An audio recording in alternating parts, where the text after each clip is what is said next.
Welcome to this explainer.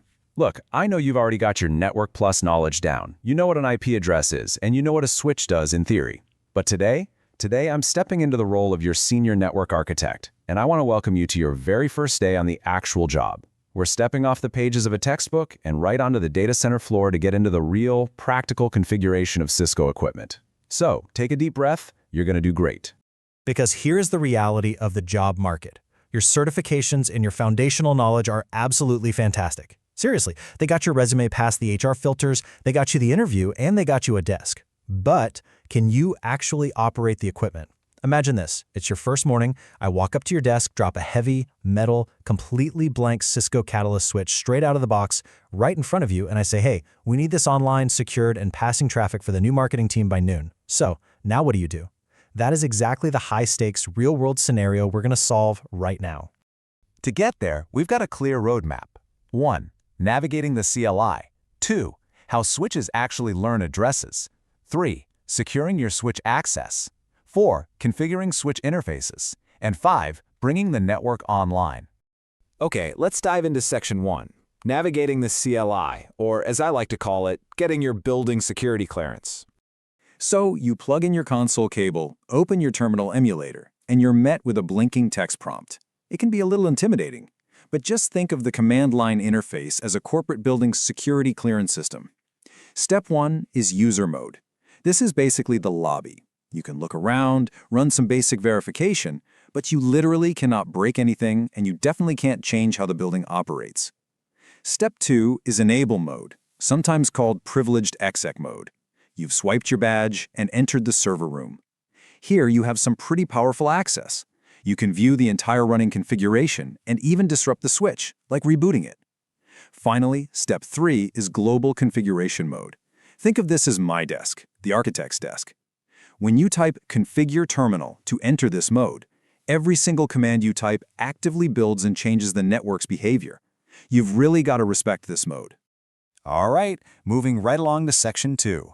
How switches learn addresses, starring our incredibly efficient postmaster. Now, how does a switch actually do its main job? Forwarding Ethernet frames based on Layer 2 MAC addresses? Well, think of our Cisco switch as a highly efficient, lightning-fast postmaster. When an envelope, or an Ethernet frame in our case, enters the switch, the very first thing the postmaster does is check the return address. That's the source MAC address. The postmaster goes, okay, John lives down port fast Ethernet 0/1. It dynamically writes that information right down in its MAC address table. It learns exactly where everyone lives simply by reading the return addresses on incoming envelopes. Then, it looks at the destination address. If it's seen that destination before, boom, it sends the frame out that one specific port. But wait, what happens when the postmaster gets an envelope for a destination they have literally never heard of before? Well, we call this an unknown unicast. If the switch's MAC address table doesn't have an entry for that destination MAC address, the switch has to flood the frame out of all other ports in that VLAN, except, of course, the one it came in on. The logic is kind of simple but totally brilliant. If you don't know exactly where the recipient is, just send copies everywhere to make absolutely sure the message gets delivered. And the best part? Once the recipient replies, our postmaster reads their return address, adds it to the table, and the flooding instantly stops. Let's move to Section 3. Securing your switch access, locking the doors. Okay, so if we're going to protect that server room we talked about earlier, enable mode, you absolutely have to set a password. It's basic switch management 101. Now, Cisco actually gives you two commands to do this, enable password and enable secret. As your senior architect, I'm telling you right now to completely ignore that first one. Seriously, if you use enable password, the password is saved in your configuration file in easily readable plain text. Anyone looking over your shoulder can see it.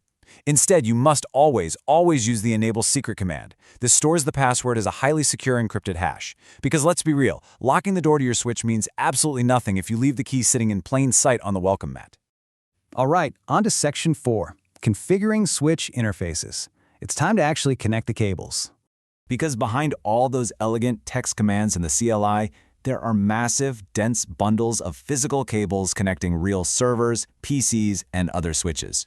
When you plug a cable into a switch port, the devices on both ends have to agree on exactly how they're going to talk to each other. They negotiate two main things: speed, like 100 megabits or a gigabit, and duplex. Duplex just determines if they can send and receive data at the very same time. Now, if a user manually hardcodes their PC's network card to full duplex and your switch port is just left to auto-negotiate, you're going to get a duplex mismatch. The link might actually come up, but performance will be terrible, just completely filled with collisions. So you have to know how to configure and verify these physical settings. And when you are configuring these interfaces, sitting at the architect's desk in global configuration mode, you're going to encounter a piece of, well, slightly quirky but essential Cisco logic. To turn a port on and actually allow traffic to flow, you have to command it not to shut down. You navigate to the interface and you type no shutdown. In the networking world, we usually just abbreviate this to no shut. It's our way of administratively enabling the port and bringing that copper or fiber connection to life. Okay, final stretch. Section 5. Bringing the network online and verifying those connections. So the cables are plugged in, the ports are enabled with no shut, but now you got to prove it works. If a user from that new marketing team calls you and says their PC isn't connecting, you immediately run the show interface status command. This is literally your ultimate troubleshooting guide on day one. If the interface says disabled, well, that means someone, maybe even you, left the shutdown command on the port. You just need to go in and apply no shut. If it says not connect, the switch is trying, but the physical layer is completely broken. Could be the cable is unplugged, damaged, or the device on the other end is just powered off. But if you see connected, which correlates to up and up if you look at the detailed interface view, take a moment to celebrate. The interface is working perfectly and traffic is flowing. And there you have it. You did it. You took a totally blank piece of metal, you navigated the CLI, secured the access, configured the interfaces, and verified that traffic was flowing. You survived day one as a network engineer. The marketing team is online and happy. But consider this. Your local area network is thriving, and our postmaster is efficiently delivering MAC addresses locally all day long. But what happens when an employee on that marketing team wants to open a web page from a server located halfway across the world? A Layer 2 switch only knows about its own local neighborhood. To talk to the outside world, well, you're going to need a router. And that is exactly what we're going to explore next time. So keep practicing, and I'll see you in the next explainer.